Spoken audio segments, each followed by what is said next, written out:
રાજકોટમાં પીએસઆઈની રિવોલ્વરથી મિસફાયર થયું। જી હા, રિવોલ્વર સાફ કરતા સમય મિસફાયર થયું। ગોળી લાગતા પીએસઆઈ એન.કે. પંડ્યા ઘાયલ થયા છે। સાયબર ક્રાઇમ પોલીસ મથકે ફરજ બજાવે છે। ઇજાગ્રસ્ત પીએસઆઈને સારવાર અર્થે હોસ્પિટલ ખસેડવામાં આવ્યા।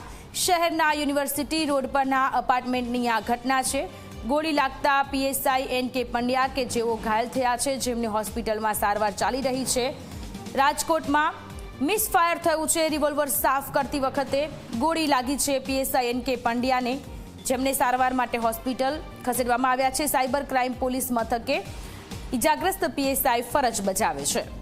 જે શહેરના યુનિવર્સિટી પરની આ ઘટના છે। પીએસઆઈની રિવોલ્વરથી મિસફાયર થયું છે। વધુ વિગતો સાથે ગૌરવ જોડાયેલા છે। ગૌરવ, રાજકોટમાં પીએસઆઈથી મિસફાયર થયું છે, અન્ય પીએસઆઈને ગોળી વાગી છે, વધુ વિગતો શું છે?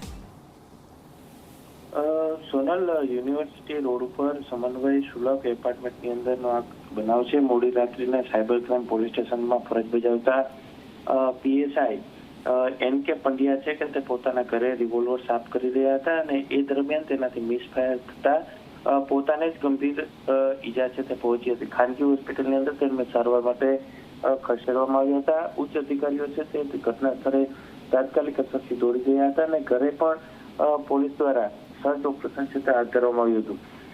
જે ઘટના બની છે તેની અંદર પીએસઆઈ એન.કે. પંડ્યા જે ઇજાગ્રસ્ત થયા છે તે સાયબર ક્રાઇમ પોલીસ સ્ટેશનની અંદર ફરજ છે તે બજાવે છે અને તેમના હાથે જ પોતે જ્યારે રિવોલ્વર સાફ કરી રહ્યા હતા એ દરમિયાન મિસફાયર થયાની ઘટના છે તે સામે આવી છે। જી જી, આભાર તમામ વિગતો માટે।